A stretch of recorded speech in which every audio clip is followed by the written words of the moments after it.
Promotion हो गई है, सैलरी भी बढ़ गई है, अब तो दोस्त कहने लगे हैं, पेरेंट्स का भी प्रेशर आने लगा है कि अब तो घर खरीद लो भाई। तो अगर आप जॉब में हैं, mid to late 20s, metro में जॉब कर रहे हैं, मोस्ट प्रॉब्ली आप मेट्रो में ही जॉब कर रहे होंगे, तो क्या आपको इस स्टेज में अभी अपना घर खरीदना चाहिए कि नहीं? जब मैं घर खरीदने की बात कर रहा हूँ, मैं कह रहा हूँ आपको अपने रहने के लिए घर खरीदना चाहिए कि नहीं। तो बात करते हैं। देखो, पहला पॉइंट, जब भी मैं मेट्रो सिटी के बारे में बात करता हूँ, अब मैं आपको इतने कॉन्फिडेंटली ये बात इसलिए बता सकता हूँ क्योंकि मैं पिछले 15 साल से गुड़गांव में रहता हूँ। तो इतना लंबा समय यहाँ रहने के बाद मेट्रो सिटी में जो एक सबसे बड़ा पेन पॉइंट रहता है, आपको पता होगा, वो है यहाँ का कम्यूट। अब मैं अपने इतने दोस्तों को जानता हूँ जिन्होंने लाइफ में बहुत अर्ली स्टेजेस में घर ले लिया। अच्छी बात है, घर लिया, एक इन्वेस्टमेंट कर ली, लेकिन उन्होंने डिसाइड किया कि उसमें वो रहेंगे भी।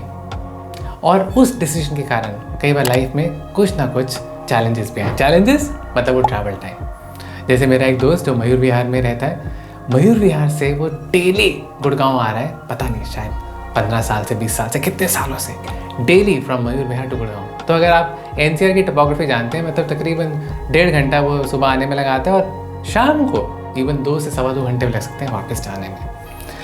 तो कई बार आप जब अपना घर का डिसीजन ले लेते हैं तो इमोशनली फिर आप कनेक्टेड होते हैं उससे, आपको फिर मन नहीं करता उस घर को छोड़ने का। तो मैं ऐसे बहुत से अपने फ्रेंड्स को जानता हूँ, जो कोई वेस्ट दिल्ली से गुड़गांव आ रहा है, कोई आदमी हो सकता है गुड़गांव से नोएडा जा रहा हो, तो इस तरह से वो कम्यूट करना फिर शुरू कर देता है क्योंकि अब अपने घर में आ गए, अब तो बाहर शिफ्ट नहीं हो गए। तो बहुत बार आप जो लोग कम्यूट करने के लिए तैयार नहीं होते, फिर ना वो लोग कहीं ना कहीं अपनी अपॉर्चुनिटीज़ को लिमिट करना शुरू कर देते हैं। मतलब अगर अब मैंने नोएडा में घर ले लिया, फिर वो लोग कहते हैं कि अब मैं अपॉर्चुनिटी अपना सिर्फ अपने घर के रेडियस में, मतलब 10-12 किलोमीटर के रेडियस में देखूंगा। अब अगर आप बहुत अर्ली स्टेजेस में अभी अपने कॉर्पोरेट करियर के, तो मैं आपको कभी एडवाइस नहीं करूँगा कि आप अपनी अपॉर्चुनिटी को लिमिट करिए। तो पहला रीज़न, मैं आपको बिल्कुल भी एडवाइस नहीं करूँगा अगर आपको मिड टू लेट 20s के एज ग्रुप में है कि आप अपना घर बिल्कुल मत लीजिए। सेकेंड रीज़न, अब ये रीज़न है कि आप आज की डेट में अगर दिल्ली एनसीआर एरिया में रहते हैं, तो जब भी आप अपना घर परचेज़ करने की बात करेंगे ना, आप यहाँ पर तो देखो 1 BHK का कोई ट्रेंड नहीं है। यहाँ पर तो 2 BHK 3 BHK, अब तो जो नए घर बन रहे हैं 4 BHK 4+1, पर ठीक है, मिनिमम अगर आप लकी हुए तो आपको 2 BHK मिल सकता है। नहीं तो बहुत से नए कॉम्प्लेक्सेस में तो 2 भी नहीं होता, 2+1 या 3 से ही स्टार्ट होता है। तो चलिए मानते हैं आपको 2 BHK मिल गया। अब अकेले में भाई वो 2 BHK भी बहुत बड़ा है। मुझे अभी भी याद आता है जब मैं पंचकुला शिफ्ट हुआ और उस समय मैं सिंगल था, तो मैं उससे पहले दिल्ली में जॉब कर रहा था। तो दिल्ली में मेरे पास सिंगल रूम था, 1 BHK नहीं, सिंगल रूम था। मैं उस समय डिफेंस कॉलेज में रहता था, सिंगल रूम का भी आप रेंट सोच सकते हैं कितना रहा होगा। तो मैं पंचकुला शिफ्ट हुआ, तो वहाँ पर एक बहुत बड़ा 2 BHK अवेलेबल था, दिल्ली के 1 रूम रेंट से भी बहुत कम में। तो मेरा मन किया ये ही ले लेते हैं, और मैंने वो ले लिया। अब ले तो लिया, अब उसमें अकेले में क्या उसमें फर्नीचर डालूँ, मतलब 2 BHK का करूँ क्या?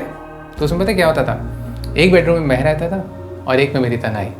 आपने वो गाना सुना होगा ना, मैं और मेरी तन्हाई। तो मतलब कई बार आप सिंगल अगर हैं तो आप वो डिसीजन लेते हैं, मैं तो फिर भी रेंट पर था, लेकिन अगर आप डिसीजन लेते हैं कि आप अपना घर परचेज़ करने वाले, तो it just might be too big for your requirements. देखो, शादी से पहले घर ना लेने का एक और कारण मैं आपको बता देता हूँ।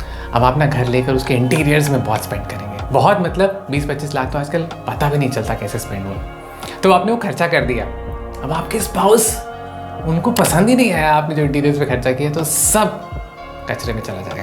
मतलब आपको सारा वो रीडू करना पड़ेगा। खैर, ये तो एक मैंने वैसे ही आपको एक और अलग से पॉइंट बताया। लेकिन अब बात करते हैं कि आप शादी करने वाले हैं, आप ऑलरेडी शादीशुदा हैं, again that same age group, let's about late 20s, तो क्या घर में इन्वेस्ट करना चाहिए अपने रहने के लिए कि नहीं? पहला तो वही ट्रैवल टाइम की जैसे बात की थी, अब तो 1 से 2 लोग हो गए।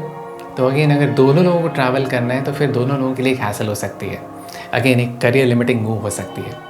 लेकिन उससे भी बड़ा पॉइंट आपको बताऊं, जब आप एज अ फैमिली अब आपको डिसाइड करें ना घर लेने का, अगेन क्योंकि अभी आप दोनों लोग अपने करियर्स में अर्ली स्टेजेस में हैं, तो मैं मान के चल रहा हूँ आप पेरेंट्स की हेल्प के बिना ये डिसीजन ले रहे हैं, अपना खुद का अमाउंट इन्वेस्ट कर रहे हैं। तो अभी इतना अमाउंट नहीं हो सकता। अगर आप अगेन दिल्ली एनसीआर की बात करें कि 3 या 4 BHK, मतलब उस कैटेगरी में मुझे नहीं लगता आप अपने इनिशियल स्टेजेस में इतना इन्वेस्ट कर पाएंगे।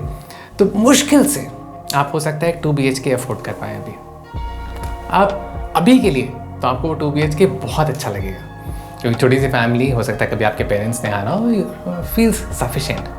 पर अगर आपने डिसाइड किया कि उस घर में आप एक्चुअली कुछ साल और रहने वाले हैं, जैसे मैंने आपको अपने कुछ फ्रेंड्स का आपको एग्जांपल दिया, घर ले लिया उसके बाद वो उसी घर में रहे हैं बहुत साल, तो अगर आप अब कुछ साल उस घर में रहने वाले हैं, you will really out grow in terms of, धीरे धीरे आप और कॉर्पोरेट लाइफ में आगे बढ़ेंगे, योर सोशल स्टेटस, हो सकता है फैमिली और बड़ी हो जाए।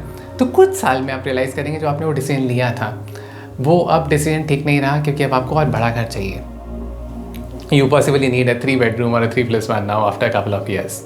लेकिन आपने उस समय ठीक डिसीजन लिया था, क्योंकि उस समय फंड्स जो आपके पास थे, आप सिर्फ एक 2 BHK ही अफोर्ड कर सकते थे। तो अगर शादी हो भी गई है तो वो early stages of corporate career शायद एक घर में इन्वेस्ट करना ठीक डिसीजन नहीं है। तो दोस्त, आज मैंने आपसे बात की कि अगर आप जॉब में हैं, मेट्रो सिटी में हैं and you're still in the early stages of your corporate career, तो घर में इन्वेस्ट करना अपने रहने के लिए शायद उतना अच्छा डिसीजन नहीं रहेगा। अगर आपको ये कंटेंट अच्छा लगा तो अपने फ्रेंड्स के साथ शेयर ज़रूर करें। Do subscribe to the channel.